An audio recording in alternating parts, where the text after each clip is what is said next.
Today's guest is a powerhouse of purpose, a U.S. Navy veteran, speaker, comedian, preacher, and the host of the Raw and Real Couple O' Nukes podcast. He goes by Mr. Whiskey, and his mission is clear: to help people confront their darkest battles and walk out the other side with purpose, humor, and hope. Raised in a home marked by chaos, abuse, addiction, and religious trauma, he developed an unshakable radar for what's real when it comes to healing and survival. Against the odds, he completed the Navy's elite nuclear training pipeline and served during the most grueling refuel and overhaul in carrier history, an era known for its staggering suicide rates and toxic command climate. Today, he's channeling his lived experience into something bigger: suicide prevention, addiction recovery, faith, creativity, and second chances. Whether he's talking to veterans, Gen Z, artists, or outcasts, his message stays the same. You're not alone, and your story isn't over. Get ready for a conversation that doesn't flinch, where faith meets failure, and where scars turn into strategy. This is Mr. Whiskey. This is going to be a ride you don't forget. Hey, welcome. I appreciate you coming on the show. Of course. Thank you for having me. You know, I always start with gratitude for the opportunity for you and I to connect, and for you letting me share with all your listeners here. So I appreciate that. Absolutely, man. You got an amazing story that we're going to dig into today. Let's start out with what brought you to the Navy. Yeah, so I don't have one of those cool stories like most people where they say, hey, the Air Force recruiting office was closed, or I want to kill people. My story is a lot more simple. It was mom and dad said, you're doing this, you're 17, and that was that. Right. To give a more detailed version, my whole life was set up for the Coast Guard Academy. And if I knew what I know now about the military, I would have not turned down that opportunity like I did. Officers have a different lifestyle than I certainly imagined. And we can have a conversation about that another time. But I had been prepared through summer programs and through my parents to just do the Coast Guard Academy. They always put that onto my life, said it was my dream. Quote, because once when I was 5 years old, a Coast Guard helicopter flew by the beach. I was like, that's really cool. I'd love to do that. And so nothing else was allowed after that point, even though I also said I want to be a cowboy and an astronaut and all. I've done most of those now. But yeah, I walked away from that opportunity because eventually my first job as ice cream salesman on the beach, I got to talk to people. And, you know, they always ask the question, are you working for college or what's your plan? And I said, well, my parents are sending me to the Coast Guard Academy. Hoo-yah. And you know, a lot of adults were like, well, what do you want? I was like, me, I have a choice.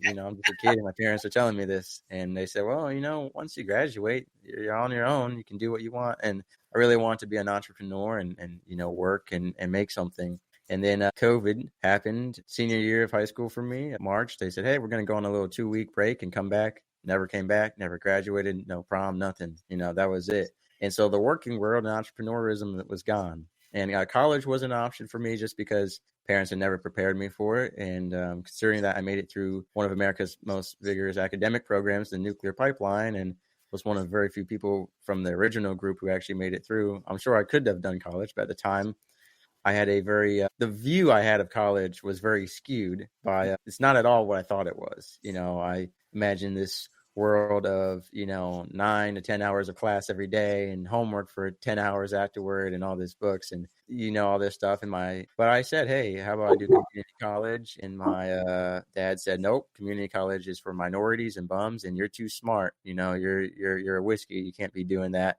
And so I never thought of doing college life. You know, that was no. Work world shut down. Parents said, you're going into the military. So I said, all right. And I joined the Air Force the day before I ship out and sign everything finalized. Recruiter calls me, hey, about that job I told you, guaranteed. I never said the word guaranteed. I said, we could get you that job, but that billet's filled and, you know, we don't need any more photojournalists. So you're actually going to be a cryptolinguist because I liked your ASVAB score. And you're going to learn another language and spy on another country about 14 hours a day in a plane. And I said, no, I'm not.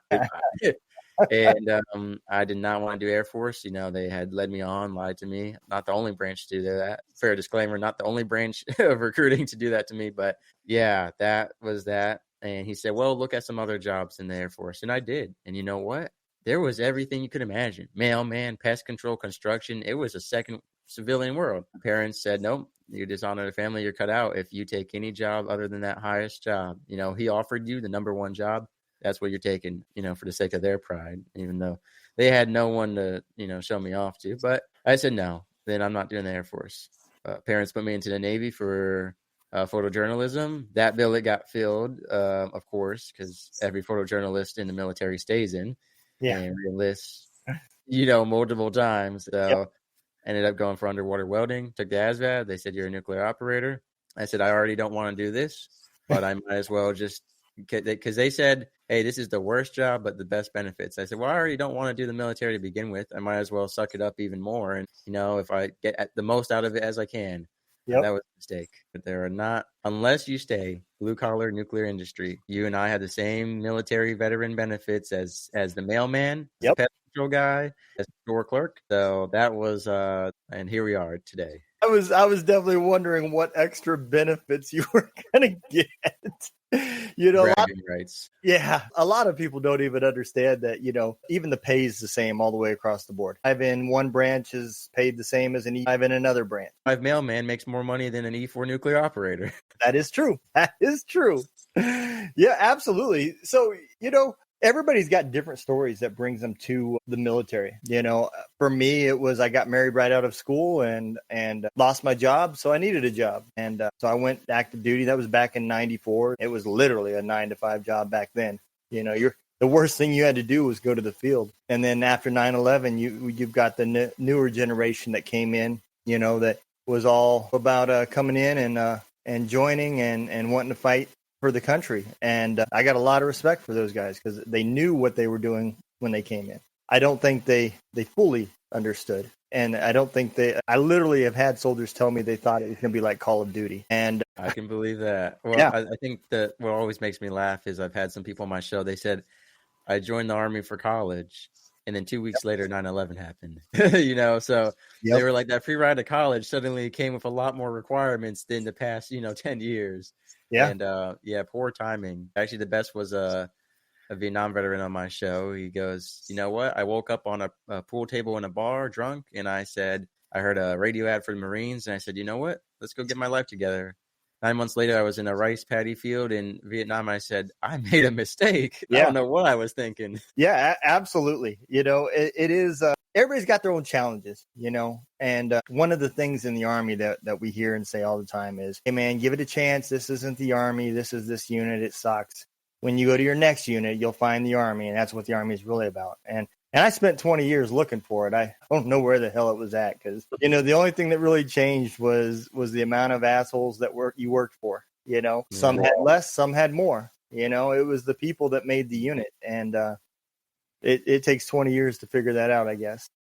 Well, I always say command climate can make or break your experience. Yeah. It really will. Because I said, listen, you could be in Hawaii, beautiful place, with the worst chain of command ever. You won't re-enlist. I said, you can be in Newport News, the worst place to be stationed, one of them, and have the best command climate and re-enlist. It's so much, like you said, the people and your leaders, because they just, in the military, they control everything. It's not just your job, it's your life. Well, so let me ask this. You said in your bio, it says that you grew up in a household full of chaos. Can you elaborate what you mean by that? Yeah, so I'll start with just the summaries, which would be religious weaponization, sexual abuse, domestic violence, emotional and verbal abuse, conformity and control. So it looks like a lot of different things. And that includes in the later years, specifically high school onward, the alcoholism and addiction of my father played a huge role in that. A lot of fighting between my parents. He had broken my mother's skull and half of her face is made out of metal. So, that sets up, and I didn't know this until later on in life, until 20, plus years later, but that had a lot of effects that played in the background in their relationship, in the way they parented, in the way they loved each other. And so there was a lot, my dad kind of chose for me what friends I was allowed to have, what enemies I had, where we could go. And the best example I always give is, I was on the submarine base, and just come off a ship, operating all day, all kinds of stuff, nuclear power, steam demand, all this. And me and my buddies, we had a house, on base housing, and we were cooking dinner, and one buddy goes, hey, Mr. Whiskey, can you, go operate the stove, get it started for us? And I said, I don't know how.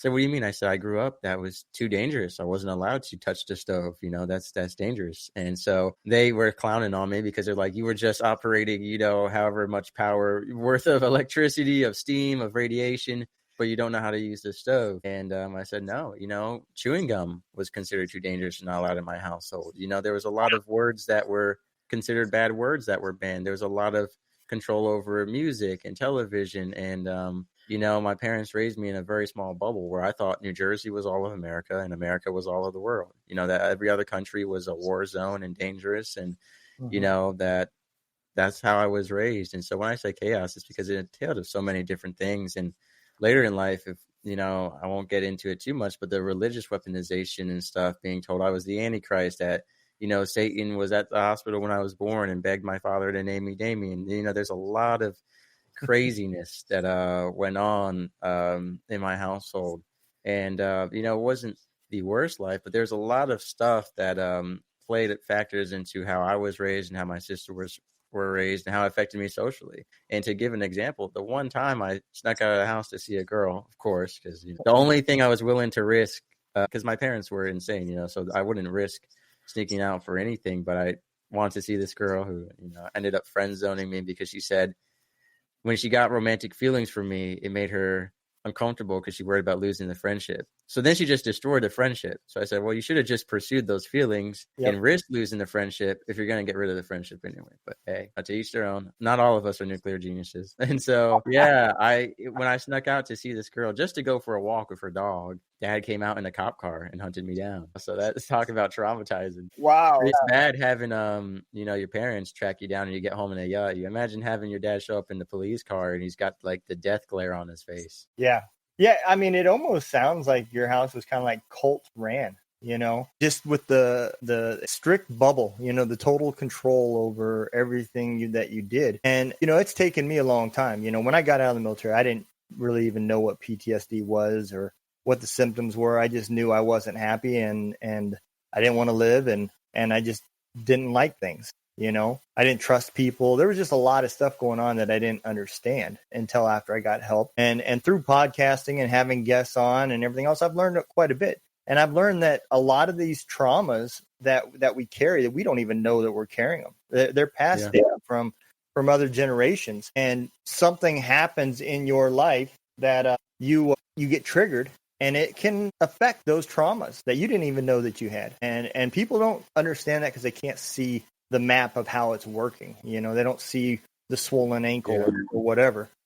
And it is tough. So I'm sure some of those traumas that you didn't even know about that you're talking about that you found out later, you know, was still affecting you. Yeah, for sure. I'll tell you a story I've never shared before because it's kind of embarrassing. But when I had gotten out of the military, a couple months later, I went back to visit my friends and, you know, they were insisting, let's go get food at the, you know, the food court in we call it the Giganex, the Big Nex. It's like a mall one. And I was like, no, I really don't want to go back on base. I had a lot of issues with my separation, with my command climate, with toxic leaderships, with bad people. You know, my ship set the record for suicide. We had a murder. We've had a lot of bad stuff happen in that area. We had a lot of leadership replacement left and right. And we sat down to eat in that food court and I was a civilian and all that. And, you know, with my ID and I remember a chief walked past us in uniform and I had like an anxiety attack. I had never had one before, but it was like,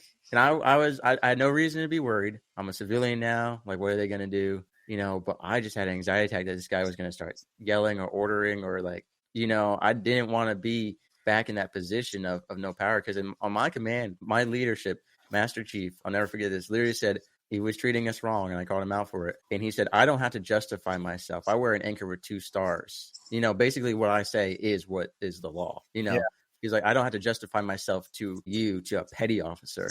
You know, I do what I want because I wear this anchor with 2 stars. You know, what that anchor with 2 stars is supposed to mean is honor, respect, accountability, and justice, not greed, not power. But like most Master Chiefs and higher rankings, you could see that he got more food allowance than us. You know, you could see it, you know. But to hear leadership say that, and I had a different leader. I went up to him, I said, hey, you've got us on a duty day. For those who don't know what that is, it's our 24-hour day where you're on call. Most of the time you're standing some kind of watch, sometimes 8 hours, sometimes, more. Every ship and every command is different. But for us, we were almost on port and starboard every other day. It makes life miserable. Yeah. And then maybe at the best 3 or 4 section. Meanwhile, topside was 8 section. Some topside groups had no duty days. I went to him and I said, LPO, we've got these many people. We've got these many watch stations. I said, we could have a 6th section, if we did X, Y, Z, ABC, right? But anytime you do something that makes sense, you can't have that in the military, right? It makes too much sense, or it's too good. And this was his response. Y'all have it better when I joined. When I joined, guess what my watch was? I had to watch paint dry on the wall. So I don't care. Unless you have it worse than me, I might feel a smidgen of pity or empathy, but I don't care. We're not going to make life better because you guys already have it better than me when I joined. Wow. I was supposed to go to Japan and I got stuck in Newport News. So I hate my life. So I hate all of you. This is the kind of leadership I had to deal with. And like I said, our ship got delayed. We had mass suicides. We had a murder. But there were some good leaders that were able to raise morale a lot. And then we had some leaders that lowered it really badly.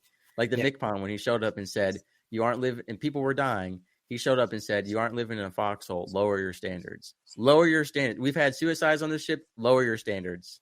So leadership can there are some bad leaders in the military. And I've had a lot of episodes on my show on why there are bad leaders in the military, how they keep this cycle of replacing themselves with like-minded people, and how the reality is of ranking up, which is kiss up, screw over, and hate life. Yeah. Now, every good leader I ever had in the military, it's really sad. This is truly sad. Every good leader I had been deranked once or twice because they put their sailors first. They put their people first because they stood up to authority that said, hey, I wear a big anchor, so I do what I want. And they said, that's not how that works. And they all got out. You know why? Because they said, there are always sailors bigger than me, over me, and I'll never be able to make the change I want. So I'm going to go to the civilian world where I can make change and I can help more people, whether that's military or not. Because in the military, I am stuck in this little box, and the most influence I will ever have is over this little division. And guess what? There's going to be other people who affect my division. Sometimes I can't even control it. So, and not every command is like that. Not every branch is like that, right? There are great people in the military, great leaders, and there are some people you'll meet that are best friends for life. But there's been a lot of bad, leadership, and I unfortunately got stuck with that. It's funny. My sister was like, I love the Navy. I'm at a private resort in Greece with a 50-foot saltwater pool. That's my barracks room. And I said, cool. I have 3 cockroach infestations and no hot water in my barracks room. So it really just depends where you are and who you have in charge. Yep. Yeah. I had a saying that I always said in the military after I became a leader. I said, the definition of a subordinate is the direct reflection of its leader. And if you had a soldier that wasn't learning or was a problem child and you allowed it to continue to go on, well, that reflects on your leadership style. It doesn't reflect on the soldier. That reflects on the leader. And the reason why I say that is because as leaders, it is our responsibility to adjust our leadership style to how the soldier learns, not the soldier adjust how it learns to my leadership style. And when you get those people that say, well, it's my way or the highway, that works for a minute, but eventually everybody around them gets tired of it. And it becomes a very toxic environment, and you're not going to get the mission accomplished, and you're not going to get the best work out of the people, and you're not going to get retention met. And all of those things play a big part. And that's exactly what sounds like happened with you and a lot of your other junior leaders. I had a colonel that, I ain't gonna lie, scared the living shit out of me. But he said something to me that has always clicked. And he said, my sole reason for fighting to get promoted is because there's people that outrank me that deserve to be fired. And it made sense. It was a unique way of saying, if you want change, then you need to get in a position to make the change. And he was an amazing leader, very hard man. I have no doubts that he's probably a general somewhere. But he just, that's just kind of the wisdoms that I had. And it sounds like I was fortunate. I had some good leaders to mentor me and learn from. So you're in the Navy, and we've got environment that's going on Still got the trauma that has come from your childhood, and now you're on a carrier that's got the longest refuel and overhaul in carrier history. Can you talk a little bit? Correct. Yeah, so refuel and overhaul, for those of you who don't know, when an aircraft carrier is made, it goes out on this global tour for XYZ years, goes back, you take it all apart, put it back together, and then you go for a tour, ABC, and then, what happened with us in particular, and this was prior to my time, this was as I was graduating and going through nuke school, as they got to the yard, COVID happened. And for those of you who don't know, a lot of stuff on aircraft carriers, and I'm sure it's the same with some Army stuff, is owned by third-party civilian companies. And so you have to order those parts, or only they are allowed to work on it. That's why you have shipyard workers, civilian side. Yep. Well, because of COVID, there was a lot going on. Who's allowed on the ship? Who's not allowed? Are we allowed to go to work? Can we go to work with masks? How many soldiers can we have in one station? Can the civilians enter or not? Do they have to quarantine first? We're getting parts. Do these parts have to quarantine first, right? A lot of stuff ended up, even items had to quarantine for 2 weeks before you could touch them. And for anyone who's ever ordered anything in shipyards, you already know it takes a long time to get it in the first place, let alone now you've got delays in shipping and stuff. And so the refuel and overhaul was taking a lot longer. And it's not the Navy's fault. It wasn't, our leadership's fault. But there's a timeline. And the timeline says after XYZ amount of time in the yards, sailors are good to move back on. During that first half, they're living in barracks or off base, whatever it is, and they commute because it's unlivable. Well, at a certain amount of time, it's supposed to be livable again. You move on. So when big Navy and government said, hey, it's time to move those sailors on, instead of our command saying, we can't do that, sir and ma'am, because it's unlivable, they said, all right, we're going to do it. We're going to meet these deadlines. Move people in when there was still toxic gas, hazardous work conditions, no water, sometimes water. Again, this is all prior to my time. This is what I've heard from the sailors before me. And, this led to conditions so bad that people were getting injured on the job. People were not safe. People were miserable, and people committed suicide. We had 3 suicides in a single week. By the time I left my ship, we had about 13 to 14 in a year. Wow. With a murder, a military man on his wife, aviation side. And that's a day I'll never forget. I was on watch, and I was in this little compartment, doing planned access watch for radioactive spaces. And I look through the porthole, and I stick my head out the door, and everyone's gone. The ship is empty. It's just me. And that's uncanny. That's kind of creepy. If you've ever been inside an aircraft carrier, it's gray and empty, and you hear all this noise, and then suddenly it's dead silent, and you look, and everyone's gone. It's like an apocalypse movie. And for an hour, there's no one. So what's going on? Shipmate comes down and finds me. Hey, Whiskey, were you at the emergency muster all hands call? I said, no, I've been here guarding this radioactive space. No one came and got me, and I'm not allowed to leave. He goes, one of the aviation guys just murdered his wife. And the captain's giving a speech. He's crying. We had a good captain. He cried every time there was a suicide or a murder. He cried. He was an emotional guy, was a great guy. And I'll never forget, too, a different day. He gets on the 1MC in the morning crying. And he goes, I just had to make another phone call this morning to these parents that their son was killed on my watch. And he goes, every time I make those phone calls, I have to take responsibility. The chain of command has to be held accountable. He goes, this wasn't a suicide. I've already made so many of those phone calls. And now you guys want to act stupid and add to it. But what happened was, and he shared the story, sailor, drunk driving on a motorcycle, going like 140 miles per hour, hit into something and got split in half down the middle. Like a cartoon, got cut into 2 pieces and died. And he had to make that phone call. He goes, it's already so hard enough on me calling about these suicides every few weeks. Sir, ma'am, we lost your son/daughter on my watch on this ship. They took their life. I take full responsibility. And now I have to call because you guys want to get drunk and act stupid and drive like that. He goes, make smart decisions. We're already losing so many people. Morale's already down. And that speech, I felt like really hit everyone's hearts, because it really held us accountable and put us in our place. Even plenty of us were good sailors. We never did anything wrong, but it was like, wow. It really showed how we affected one another. So it was crazy conditions. And eventually when, there was enough unrest, listen, you lose enough people on a ship, their parents are going to get together, media, and get court, right? So the MCPON came down, and his speech, like I said earlier, you're not living in a foxhole. There's worse. Lower your standards. And I didn't hear this speech. I wasn't there. I never met the man. all I can say is in what mindset of anyone, you're going to a command, morale is down, people are killing themselves left and right, and you're going to say lower your standards. You don't need to go to a motivational prep class to get notes on how to talk to people, at least with some common sense, with some courtesy and respect. The fact that he would say lower your standards. And obviously what military people do is we all made it a joke. We would say lower your standards, like anytime someone complained, be like, hey, just lower your standards, what we had to do because like morale was just so bad. And like I said, a lot of people, they joined that ship because it was supposed to be in Japan.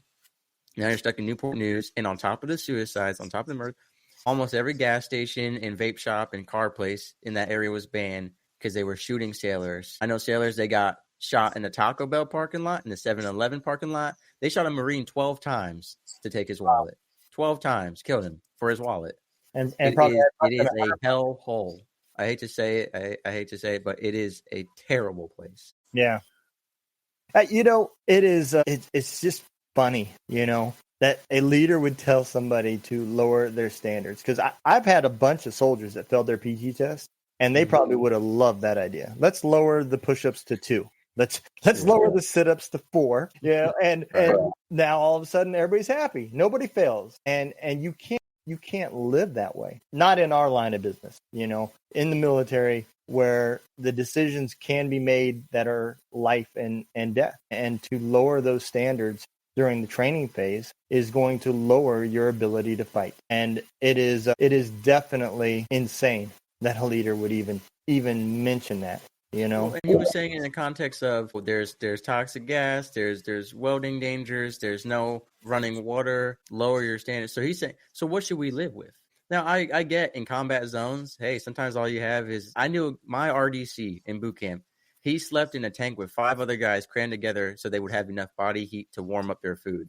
So I get it. There's worse out there. Yeah. But we're not in a combat zone. We are stateside, supposed to be rebuilding a ship to go on this great big mission together. So saying lower your standards. But I will say, to your point, the other day I had Christopher Brewer on my show, and he and I talked about, he hated this campaign he did. The Army wants to join you. He said, no, we don't. He said, you can join us if you meet our standards. And he and I had a conversation. From when I joined the Navy to left, they had lowered the PT standards significantly. And, it was dependent on age, on gender, and it was laughable. I got asked in a show the other day, like, what's the most thing that you think civilians get wrong about the military? I was like, everything. Their perception based on the war movies and the military movies. I'll give you an example. Everyone thinks I'm a trained killer because I went to the Navy, that I'm a guns expert, that I know Taekwondo times 10, and that I was climbing ropes and lifting tires and doing, Chris Hemsworth level workouts every day. I said, no. First of all, I went to boot camp during COVID, so it was just, you want to talk about chaos. That was a crazy time. Now, Army Marines, I bet you it's physically demanding, but for Navy, no. But people just assume that like my boot camp was whatever they see on like Saving Private Ryan and stuff like that, that I'm climbing ropes and crawling through barbed wire and mud. And, they think that I get drowned 3 times a day, every day. Like they say reveille, and they pick you up and throw you into a pool and drown you for breakfast. Yeah.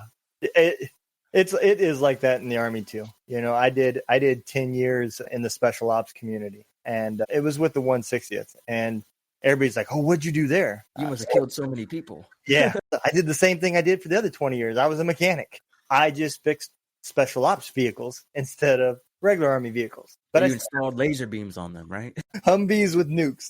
That was the new mission. That's gonna be we're gonna make a T-shirt of that now. So you've said trauma doesn't always look like Hollywood makes it seem. When did everything hit, and when was your breaking point? Yeah, so I've had a lot of different times, and I'll give a great example, especially for everyone who's military based or knows someone. So about 1 in 7 people are addicted or suicidal, right? And one of the greatest conversations I ever had on my show was this woman goes, I never thought I was an alcoholic because I didn't fit that classic image of having a brown paper bag or a black bag walking down the street skinny or under a bridge. But she goes, you know what? Like, that's not what it always looks like, or I'll see some ads, for men with porn addiction, be like, this is what people think it looks like. And this is what it really looks like, and I think that goes with trauma as well. So many people think that if you're traumatized, it has to be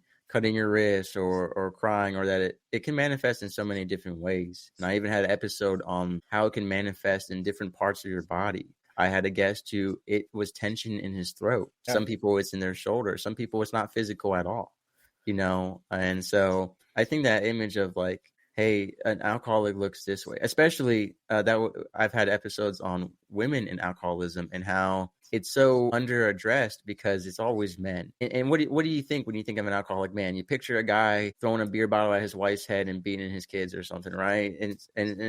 But there's plenty of guys who are alcoholics who are running $1 million companies right now. Yeah. They drink all day in the closet, in the bathroom, in their car, and you wouldn't know it. And that trauma can come out in so many ways. And sometimes it comes out in your relationships. You'll say things or do things you don't realize. I had a great example of a guy who had witnessed domestic violence growing up. And so he developed this mindset, well, as long as I'm not beating my wife, it doesn't matter how I talk to her because there could be worse. And that was, that trauma had built in the subconscious factor of comparison, when we should all be comparing ourselves to the perfect moral man of Jesus Christ, right? But instead it's always, we compare it to the trauma in our lives. And I've been guilty of that in relationships and friendships, and even as a manager at companies, of comparing. I always assume that everyone has gone through my same level of experience. Therefore, to word it better, my sensitivity is, I guess, very dulled in comparison to some people who haven't been through things. Yeah. So like for a living, I talk about suicide prevention, addiction recovery through podcasting, and everywhere I go, I talk about it. And I was on this first date one time, and I was talking about my family stuff and that stuff. Girl started crying, was like, I can't talk about this stuff, and like we're never going on a date again. I even did a little comedy joke about that once because I found out, what I find not traumatic at all, some people find extremely traumatic. Some people can't have negative conversations at all because they're so empathetic or they haven't been through stuff, just like, have you met Scott DeLuzio? I have. As a matter of fact, me and him we'll be having another interview here in about 2 hours. Awesome. Yeah. Mr. 500, over 500 episodes. Yeah. So I dare you, call him when you introduce him, say Mr. 500. He's going to know exactly. Hopefully he says Mr. Whiskey. But yeah, he was on my show for Suicide Prevention Week, and I was on his show. And one of the things we talked about was military humor and civilian humor. Now, some civilians will find some of the things we say extremely, like how people on my ship were joking about lower your standards after that. So I shared a joke today. I was telling a buddy at lunch, sometimes people would hang themselves or talk about hanging themselves in what we call Shaft Alley. And we call them Shaft Alley wind chimes. Now, some people would find that, that's awful. Don't get me wrong. That is awful. But a lot of us, it was a morale thing. Same with, everyone jumped off the same building at Nuke School to take their own life. It was the skipjack. And we just talked about like, hey, you guys want to go to the park, hit up the skipjack suicide or the suicide slide, or we should really install a trampoline there. It was just like some people, really don't get that. And I think trauma manifests in a lot of different ways. Like one of the most interesting things, I never realized that I had a woman on my show talk about how eating disorders can be a form of self-harm, punishment. And I never looked at it that way. I looked at it, you always think anorexia, oh, I just want to be skinny and beautiful, so I'm not going to eat, or I'm going to force myself to throw up. And some people do it on purpose as a way to punish themselves, or overeat to like, so it's very interesting. I had a guest on my show who she would eat a lot because she wanted her fat armor. She said, as long as I'm chubby, people will leave me alone and I'll be safe from the world. So I think it manifests in so many different ways as far as, how you talk, how you joke, how you eat, how you work out, how you do certain things, how, of course, there's a lot, if we could get into religious weaponization and trauma, it can really affect your relationship with faith, with community, with we've done a lot of episodes on my show about how you observe your parents' relationship, how much it affects your relationship, what you think is normal, how sometimes, like I had a guy on my show, his dad would get angry and rip furniture apart, and he thought everyone's dad did that. He thought that's just what dads did. I had a woman on my show, dad never hugged her. One time she saw one of her friends get hugged by a dad, and she thought they were a thing. Like, she's like, is something weird going on between you and your dad? Like, why is he hugging you? She's like, what do you mean? She's like, my dad's never hugged me. Dads do that. That's weird. Like, it's kind of crazy to think some of the things we take for granted, or some of the things that we think is normal. Because there's a lot of stuff that felt like was kind of normal. And then talking to people later on, they're like, no, dude, that's like abuse or trauma, or, I won't get into it much, but like I was borderline sexually assaulted and groomed by a woman once, and I never took it that way until I was talking to women later in life, and they were like, this is actually like very wrong. And I was like, well, I was fresh out of boot camp, and I just turned 18, and I didn't know better and stuff, and made all these excuses. So I think it's, trauma can manifest in so many different ways. But like you said, to bring it back to your question about like Hollywood, I think it shows a lot of very stereotypical depictions of it. I think if you listen to any mental health podcast shows or anything like that, you'll get a lot of more unique ways that you didn't think. Like a lot of stuff I named right now, I'm sure plenty of people were like, oh, I didn't realize that was a form of trauma coping or trauma, scarring. So like I said, you have a lot of stereotypical, portrayals of it in Hollywood and stuff. Like I said, the cutting yourself, the way you drink, the way you do drugs, it can manifest very differently in the real world and in ways that don't sell in Hollywood or in ways that aren't as cinematic. But it's the truth, Yep. Yeah. You brought up a really good point. And I've said this before about life experiences is kind of like, think of trauma as like a drug, right? Like a prescription drug, right? And the more longer you take it, the more your body builds up a tolerance to it. Right. And it takes more and more and more to affect your body. Well, trauma is the same way, right? Your life experiences, whether they be good or bad, play a role in this. And people judge other people because, and us the veteran community is horrible about this. We like to say, well, it only took me 2 months to get over this. What is your problem? And they forget that part of the healing process is also related to some of your life experiences, the good and the bad. And somebody who grew up on the streets of Compton and heard gunshots every day may not be as affected by hearing gunshots in combat, right? Not saying it's not trauma. It's just you're not seeing it yet. Somebody whose worst day was they got a B- in school, maybe just the sirens going off is enough to cause trauma. And you've got to understand where people come from. And that's why it's so important as leaders to know your soldiers. And I don't just mean know their names. I mean, know your subordinates and where they're coming from and their attitudes and their love languages and everything, as much as you can so that you can see these changes that are taking place. It is very challenging. I say that like it's easy, but it really is not. And it's always an ongoing process. It is tough, man, because, trauma is not a military problem. It's not a police problem. It's a human problem. And PTSD is a side effect of trauma. Now, that doesn't mean that everybody's symptoms are the same. Lots of people can get colds and have variances in severity of symptoms and everything else. Well, trauma is the same way. This is how your body deals with something that is bad. And our triggers may be different, but you're going to go through a lot of the same things, the depressions and that cycle. And it is hard to get that through to people that have never been in that situation. So I definitely do get it. And you made a lot of valid points. I hope a lot of people watch your show because just a little bit that you've been on here, man, there's been so many things that are just fact. And it may not be sexy enough for Hollywood, but they are the truth and they are important because if you don't understand where these symptoms are coming from, you're not going to be able to help somebody either. Yeah. And I think a lot of veterans, self included, I'm trying to work on my empathy because it's hard. I work right now. The one company I manage, it's all high schoolers, the employees. And, to them, a 5-hour shift is like a world. And to me, having worked 16-hour shifts when I was on the submarine at some point, I just have no empathy at all. I remember the first time I worked in a restaurant after nuclear operations, we had to do the dishes. And I've got this guy complaining. I'm like, this is easy. It's like, I had a veteran on my show who did bomb disposal in Iraq, and he was talking about he's under sniper fire. He's got 2 bombs. He's trying to defuse them, right? And then you're walking through Walmart and you hear employees complaining or whatever it is. It's like such an adjustment.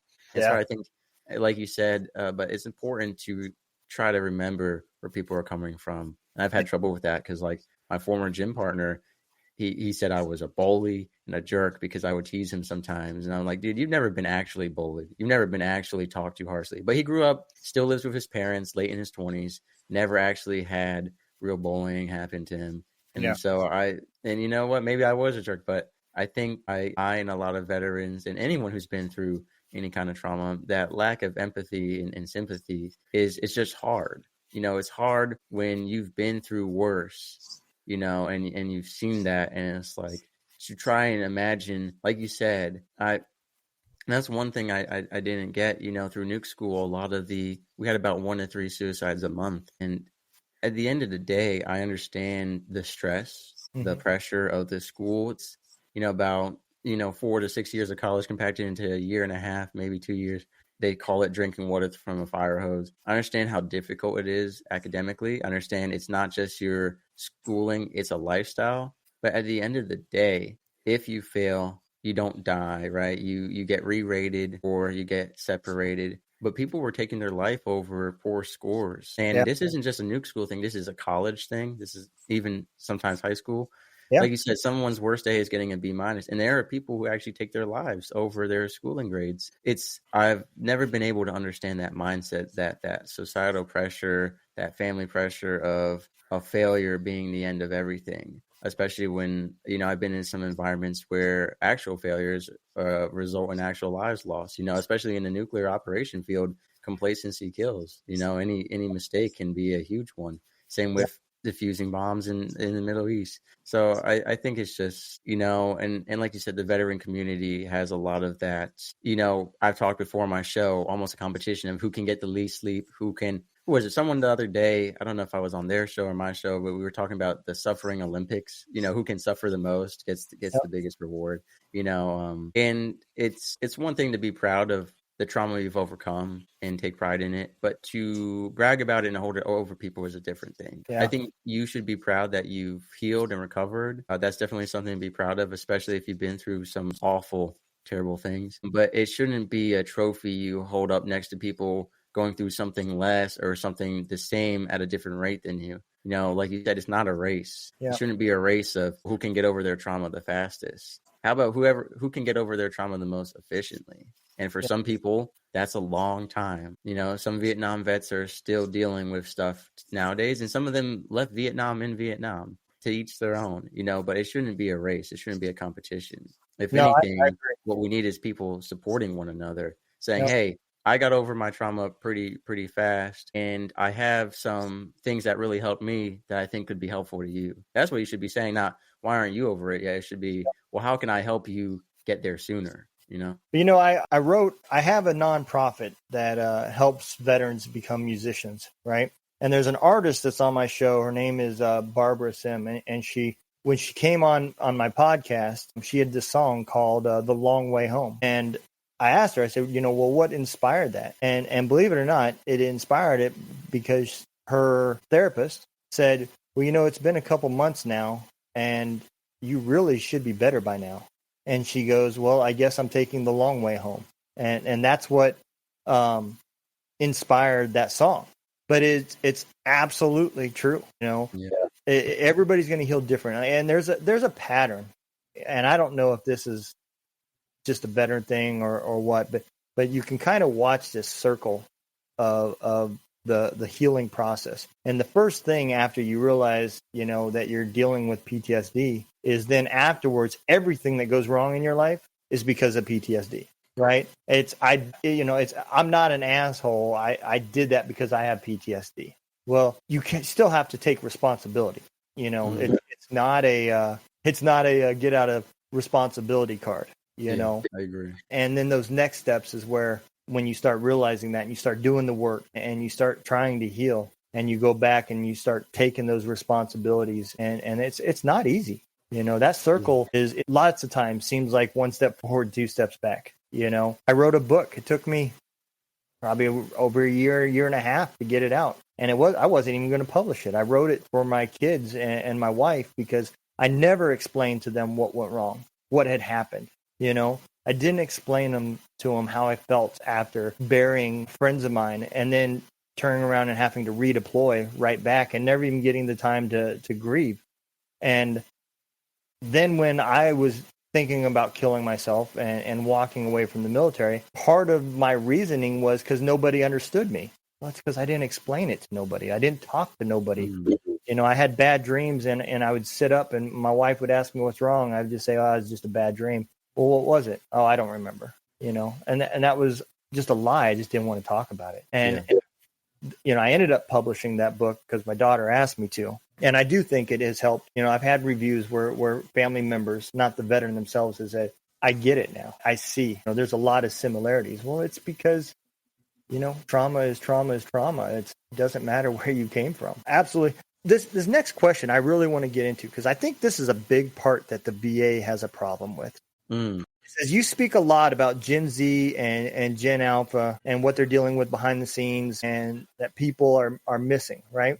What do you mean by that? Yeah, so I mean, for the longest time, I didn't realize I was part of Gen Z. So I thought I was a millennial for my whole life until I got confronted about that publicly. So that was embarrassing, but I've always been called an old soul. Most people who listen to my podcast and don't see me think I'm in 30s or 40s, so that's good news. But it's their behavior, their mindset, everything is different than the generations prior. I think that's actually one of the biggest divides in the military, is that you have a lot of leadership, people who end up stay in for 20, 30 years, right? And so you have leadership mindsets from like the military is on a lag cycle, right? Yep. Like their computers, when you're trying to log into NSIPs, it's way behind its time, so I think that's one of the big issues. I worked at a blue collar, and the blue collar industry is kind of the same way. I was at a chemical plant. I was working as an acid utility operator and sulfur worker, as well as a rail car mover. And everyone there, very small team, had been there for 30 years, 40 years, and their fathers had worked and died at that acid plant. So you've got a very ingrained culture. And this was always what I heard. Your generation is stupid, lazy, don't want to work. I remember, I'll never forget this. There was an issue with a valve once, and boss man said, well, there hasn't been an issue with it in the past 30 years. Your generation just doesn't want to work. You want to make excuses to not work. You're entitled. You're always on your cell phone. You're playing those video games, and a lot of that stuff is true for a lot of people, but I don't think it's right to just classify it like that. No. And I'll never forget, that boss was wrong about a lot of things. And I remember one time, he said I was driving too fast because I was going 35 miles per hour. And he said the speed limit's 20. I said, no, it's 35 miles per hour. And he said, I've been working here 30 years. It's 20 miles per hour. So I took a video of the speed limit sign I stopped the car, got out, took a video and showed him. And he goes, just no accountability. Yeah. One time he said, why didn't you put the, I don't know how to explain it, but like hook this chain across the top of the rail car? I said, I did. And here's a picture of the chain. It's somewhat broken, and it probably came undone when they were moving the rail car. And his excuse, instead of, oh, I'm sorry, I didn't realize it was broken, thank you for showing me, was, well, you should have gotten a tool and tried to fix it, And then ultimately I quit that job because he did not believe me that this rail car could not be dumped because it was solid rock and not liquid. And after 12 hours of arguing, he finally decided to try and do it himself and realized it was solid rock and he was stupid. And no accountability. He just said, work harder. Yeah. So I think what I talk about, though, is, one of the biggest issues is the attention span decline, the way social media works, the way everything. And I mean, it affects me a lot. People like you and me who have shows that it's not all sexual immorality or humor or comedy, right? When we make podcast clips, unless you're Joe Rogan or Steve Bartlett, right? One of those big shows, the clips don't go very far because, like my clip I could make a clip about suicide prevention. It could be the answer to suicide prevention if there was one. It could be 100% answer, and it'll get maybe a couple hundred likes at most. Meanwhile, there's a guy who touches anthills on TikTok, and each video has like 1 million+ likes. Like the new generations have just gotten so desensitized to life, to death, the disrespect online, the hate online. It's insane. But go ahead. Do you have an idea? Yeah, I was just going to say that reminded me when I was earlier in my podcasting days, I ventured off trying to get into YouTube, right? And to me, YouTube is just a challenge. It really is. And I came across this guy called the Sleeping Streamer. And now, I've been posting videos and shorts and all this stuff. And I had like 80 subscribers, right? He had like 30,000. All he does is turns the record button on, climbs in bed, pulls the covers up, and goes to sleep. That's his whole show. Yeah, it's ridiculous. It's frustrating. It's very frustrating. And unfortunately, a lot of podcasters and musicians and other people will conform to trends or to other stuff or change their content to chase after that. Yeah. But like we were talking about earlier with the military standards, for me as a podcaster, especially as a faith-based podcaster, it's not to conform to this world. I'm keeping my content, and whoever attracts it attracts, but I'm not going to compromise my morals or my mission to chase after it.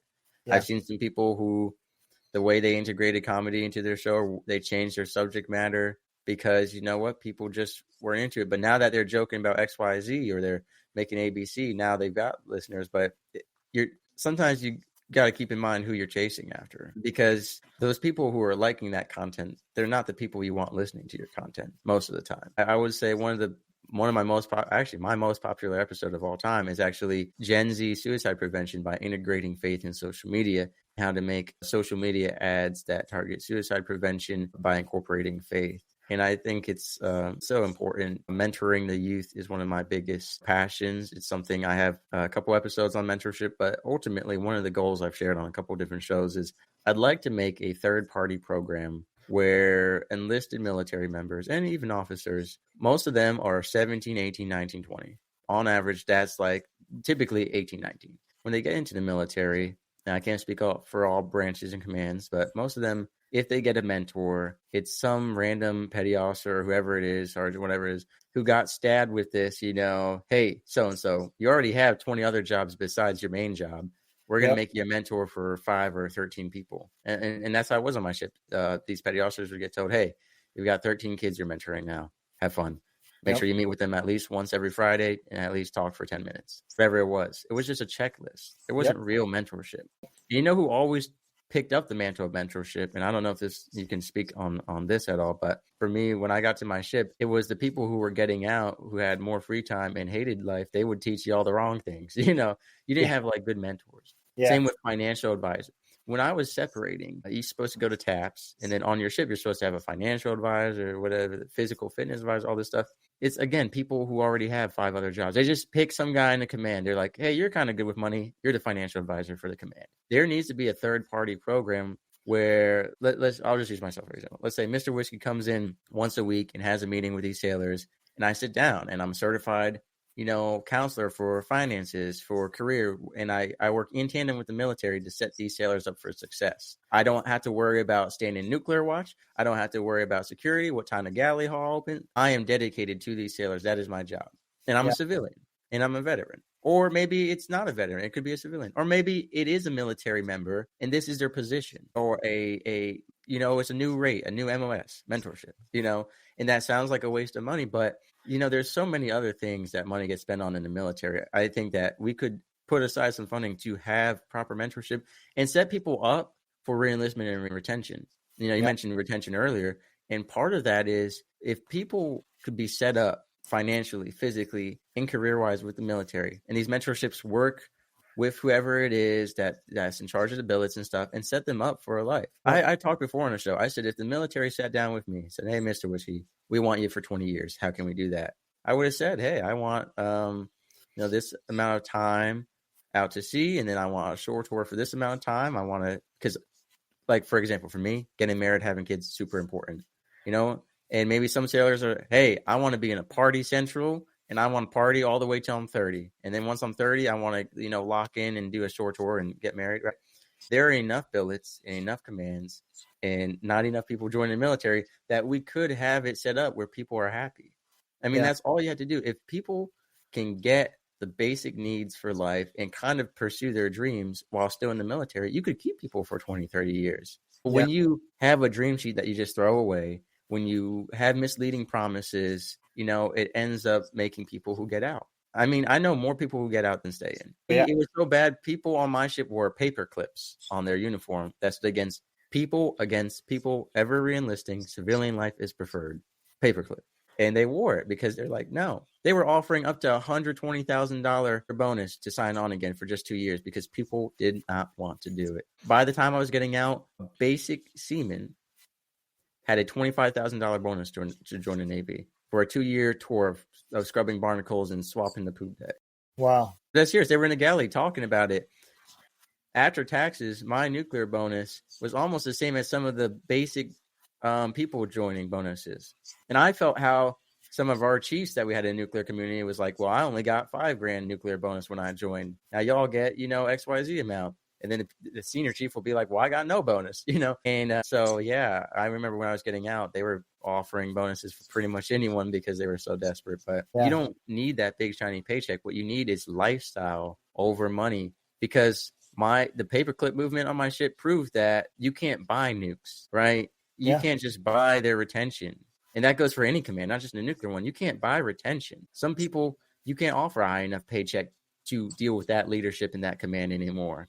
It needs to be lifestyle and standard of living over money. Oh, yeah, absolutely. And I think that goes to say even more with the newer generation.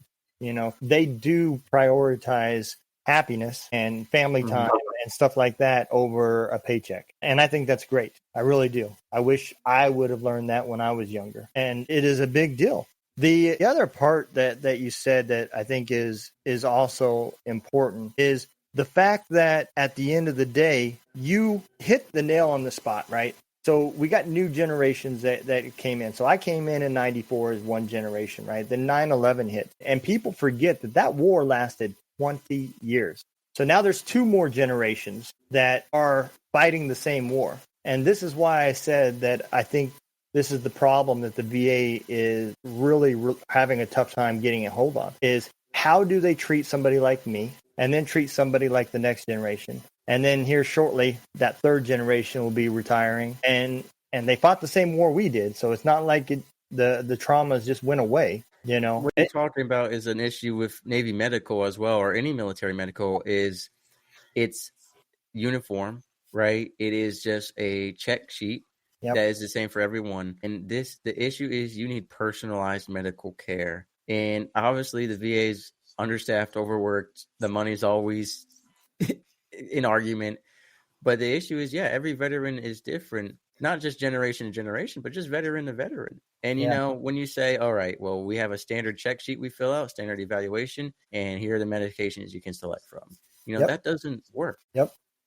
Yeah, absolutely. And it goes back to, like you said, checking the block, right? I always joked. I said, if we didn't check the block on our training and we actually, a 40-hour block of training was actually 40 hours, and you added all that up, there's actually more training hours than what's in a year. So I don't know how you can do it, but it is definitely wasn't planned. It was, we need this kind of training. You need, sensitivity training. You need suicide training. You need equal opportunity training. You need, and every time a problem, which was usually a black eye for the government or the military, was presented, they threw a training program in it. And that 40-hour block would last 7 hours, 6 hours, and you'd be done. And it was literally a PowerPoint slide, boom, boom, boom, boom, boom, let's go. Time to go home. And you're not getting anything out of it. And I hate to say it, but I also feel that kind of wore off on our younger leaders. And so when they became leaders and was trying to train tactics and combat maneuvers, I really think that got watered down as well. And it showed, between the way the war transitioned was challenging because people were tired and they were constantly never left out of these major divisions and constantly, I spent 68 months out of my 20 years between Bosnia, Iraq, and Afghanistan. That's over 20% of my career fighting. And it is unrealistic to continuously keep sticking people in these positions and just burning them out and then giving them nothing. I had people on my show who, I remember the one guy's complaint, he was like, we just got back from this deployment in combat. Now you want to send us back out instead of the other division that hasn't done anything yet, this cycle, the rotation. Yeah. And we've talked a lot about the vicious cycles in the military on my show where they would call us nubs, non-useful bodies, which I think is just super offensive. It's so stupid. The reason it annoys me and is stupid is because it would be people who got to the ship 2 weeks before us, or a month or two. Yeah. Once they got senior rate, they would task off a bunch of stuff to us that was their job, not ours, right? and then make our lives miserable. And a lot of the quote nubs who then became senior rate would do the same to the next generation, right? It would be created this cycle of, and I said it's the same thing in high school where you have the freshman Friday mentality where like seniors beat up freshmen or whatever it is. And then when they become seniors, they do the same thing, right? And it was the same thing, but way worse. And I remember my one friend, he tried to break that cycle on his ship. He said, no, just because I'm senior rate doesn't mean I can task everything off to the new people. They have their responsibilities to do. I have mine. And the other senior rates said, well, if you're going to, act like a nub, you're going to be treated like a nub. And so they tried tasking stuff off to him and hazing him and treating him like he was brand new. And luckily he had a good command climate and the leadership shut that down.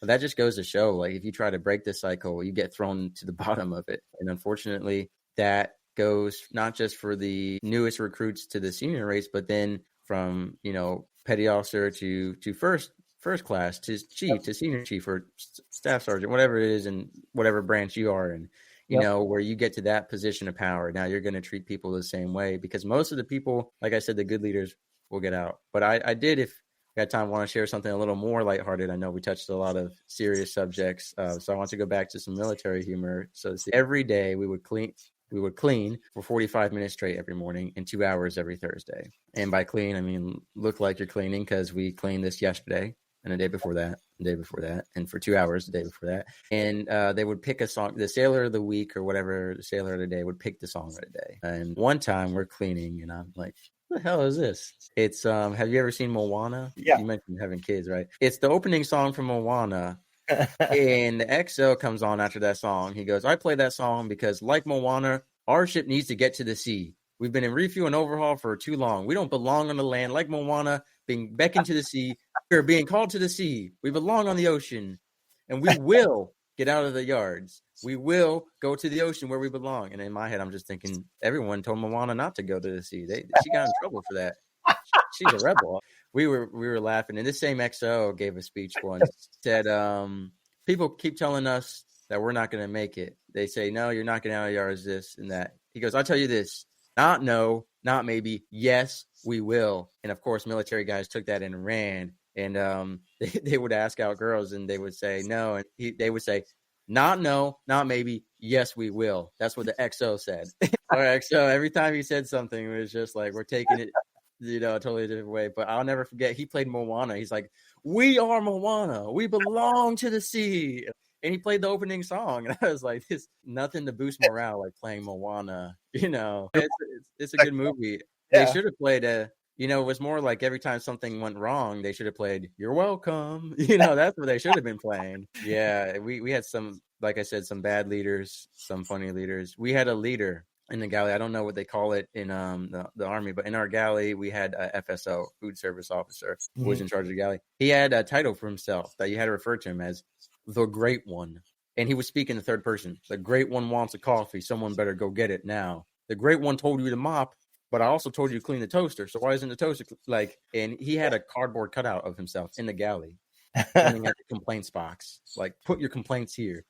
That's leadership right there. You've got a cardboard cutout, life size, cut out of yourself, and you call yourself the Great One. You're like, the Great One said liberty is secured. No one's leaving. I will tell you, some of the things that the senior leadership does. We had a sergeant major. We were deployed, and I'll never forget this. There was this section in the chow hall that just had all these like cakes and pies and just all this fat food, right? Well, it was for anybody, but the sergeant major hated it, and they wouldn't get rid of it. And so what he did is he went and put a scale next to it, and then he put a book down that had the Army regulation for body fat and weight next to it. It said if you have to read this book, you do not need pies. Yeah, I mean, just the stuff that people do. But it's veteran humor. We make jokes about everything. That's how we deal with stress and trauma and everything else. And you see it in the TikToks. I'll never forget the one about what they called him, Freddie Fire. I don't remember what they're called. They were being shot at by a sniper, and they asked. It was like a press person asked them, so who is this? And he said, well, we believe he's a 60 to 70-year-old Afghan male, and he likes to shoot at us. and they said, well, why is it that you're being shot at? And he goes, well, we believe he's blind. And they go, well, why do you say that? And he's like, well, he hasn't hit nothing yet, but he's getting damn close. So I don't exactly remember how that TikTok goes, but I read that and I was like, yeah, that is exactly military humor. Yeah. Scott Deluzio on my show shared, I think it was his division. They were, walking through the Middle East, and they were like, watch your step, like, and stuff like that. So that's funny. And I had told him, I said, well, if it was me and my boys and someone stepped on it, we would have came into the hospital, they're missing a leg, and I would have been like, told you to watch your step, dude. And you have to, in that whole episode, we talked about how, if you can let it all drag you down. And that's the thing. What do we call them? We call them negativity sponges and negativity vomiters in the military. People who will just, complain, drag you down, make life miserable. And I know it's hard to make the best of it. Trust me. I've had days in the military where no joke's going to cheer me up. Trust me. But, you got to make best with what you can, and it can be difficult. I get it. Like I've said, and like I've shared on this show alone, there's a lot of bad stuff that happened. But at the end of the day, and once you get out, I will say, looking back on a lot of stuff, it's funny now, but I know that at the time it was not at all, but it's the past, you can't change it. So the least we can do is, have a drink and laugh about it. But yep, absolutely. Or a podcast. We could have a podcast about it. Absolutely. Well, Mr. Whiskey, I'm going to bring you up here and let you some closing remarks and tell everybody where they can find your show and where's the best place to reach you. Yeah, so if you're not watching and you're just listening, on the bottom of the screen, it says coupleonukes.com. That is the best place to find me. There you'll find all of my social medias, all the way to contact me, every show I've been on, and then every episode of my show categorized. So I have every episode in its own category and all the guests in their own category. So you can easily find, if you're looking for Vietnam stories, if you're looking for mental health, physical fitness, physical health, if you're looking for just sleeping health, if you're looking for women's menopause, if you're looking for men's life coaching, everything is its own section on that website so that you can easily find it. The idea of my website is a resource center. So from my speaking to my comedy, to my books, to podcasting, to all the great guests and their resources that I've had, the idea is anyone can go to that website and find some part of their life to improve upon or to learn something or have a good laugh. And I'm always open to being on other shows or having people on my show. And so coupleonukes.com, you look that up and you'll find everything you need. All right. Absolutely. Well, we're going to go ahead and close out here and throw the exit video out. I appreciate all you guys for listening. Make sure that you hit the little buttons at the bottom to find his show. We'll have all those links and everything down there for you. I appreciate you. Y'all take care. Be safe. And don't let the day kick your ass, kick its ass.